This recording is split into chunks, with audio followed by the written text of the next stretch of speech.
Mono White is awesome now.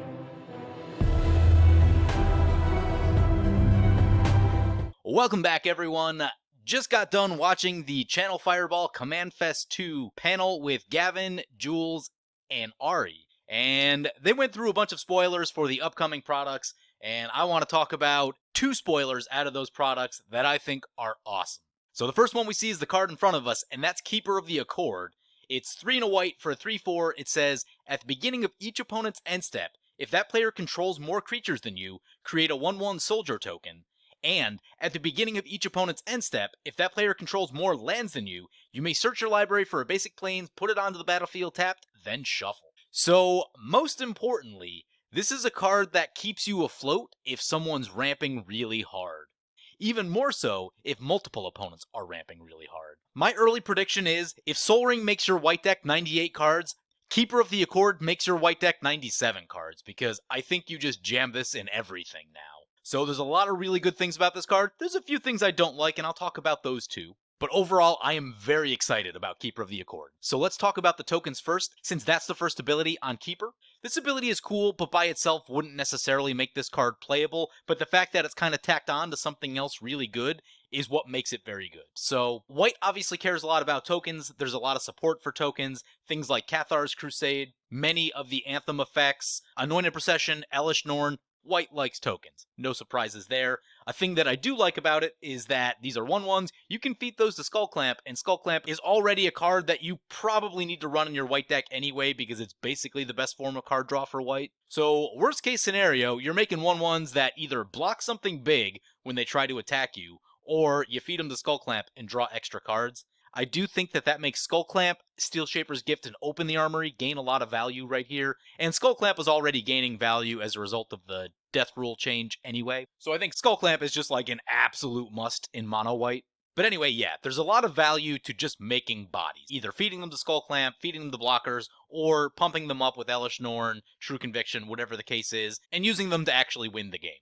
So anyway, yeah, I don't think I need to go too deep on explaining the soldier thing. Tokens, obviously cool. But the second ability is where I think we should spend a little bit of time.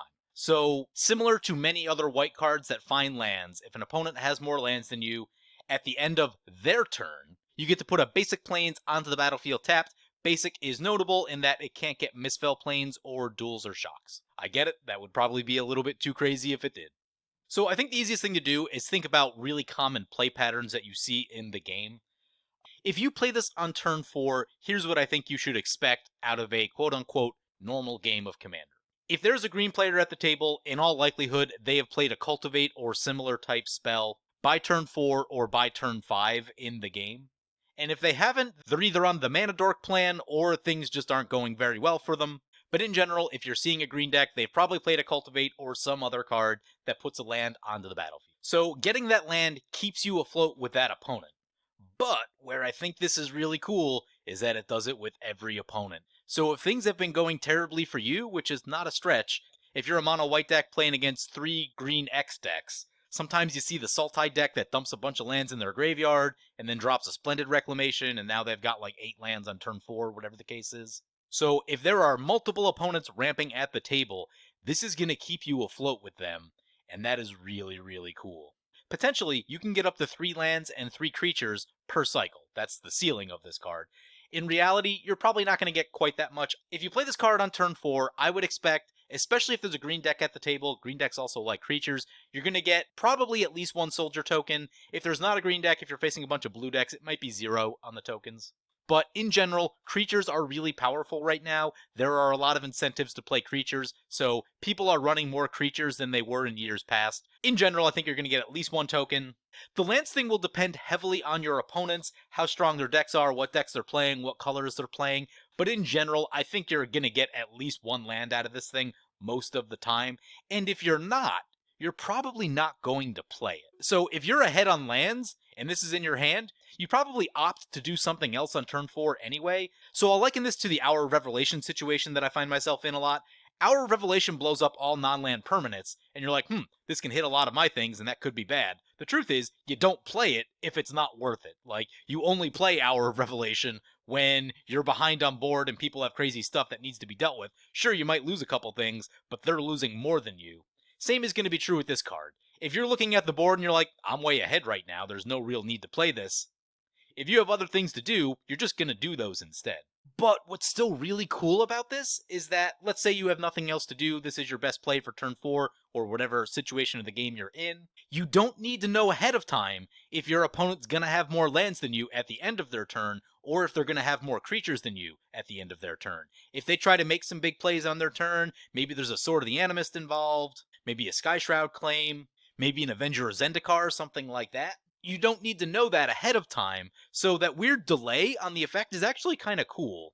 Because as long as this sits there, they will eventually try to get lands into play and try to make creatures. So it's not like it's just an ETB and it happens right there and you need to know in that moment. No, if you're just able to keep this in play, it will eventually accumulate value as other people try to get ahead on lands or try to get ahead on creatures. So I do think that's all really, really cool. So I really like what this card does. It has the ability to generate a lot of tokens and get you a lot of lands. And it's also important to keep in mind that is card advantage. Yes, it's not card draw, but this is one card that is generating additional cards for you, either in the form of creatures or in the form of more lands. So yes, if you're able to keep this thing alive, it's going to generate a lot of value for you throughout the course of a game. So those are the good things with this card. I think this is going to be one of the single best mono-white value generators, which is something that white has been badly needing. Let's talk about a few things that might be a negative to this card. I don't want to say that I dislike. Overall, I think the card is really cool, but just some things that will probably become apparent once we're actually able to start playing with the card. So first up, it's a 4-drop. Kristen did an article a while back about how 4-drops don't survive. They come down to this weird point in the game, turns 2 through 5 generally, which is really when a board wipe needs to happen. If you have anyone that's trying to get ahead with like some value engine based commander, you know that it's super important to wipe the board probably around turn 5 or so.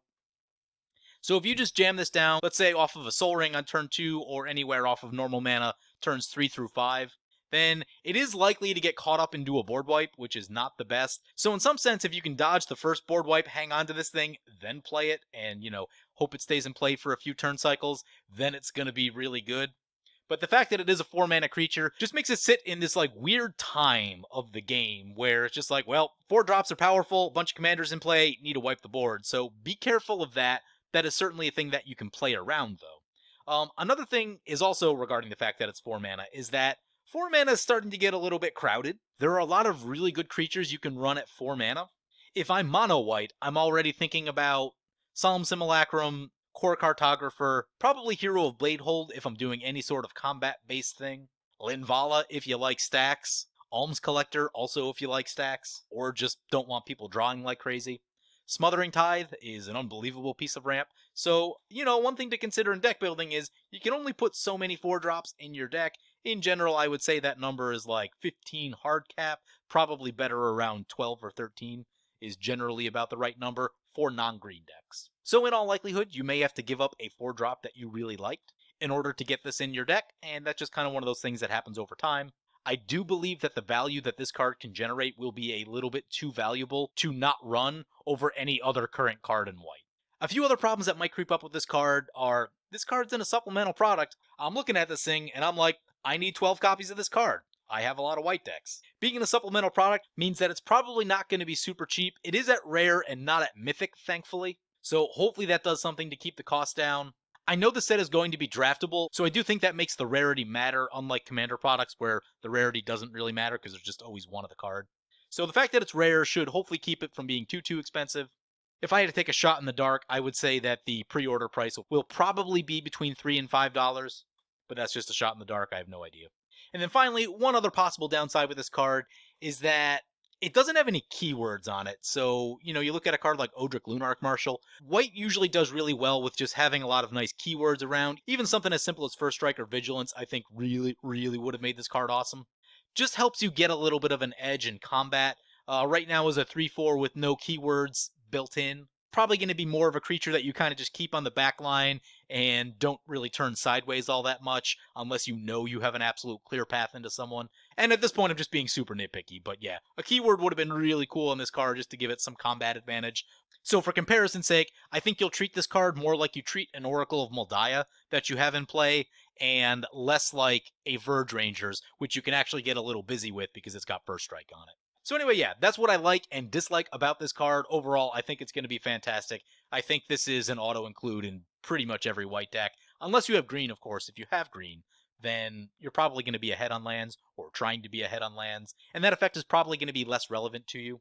I will certainly be trying this out in Aurelia, probably in the Angel deck as well, because that deck is super mana hungry. Any deck where you just want a lot of lands, I think this card's going to be fantastic. So I can't wait to try Keeper of the Accord out. I think it's going to be pretty awesome. The release for Commander Legends is going to be sometime in November.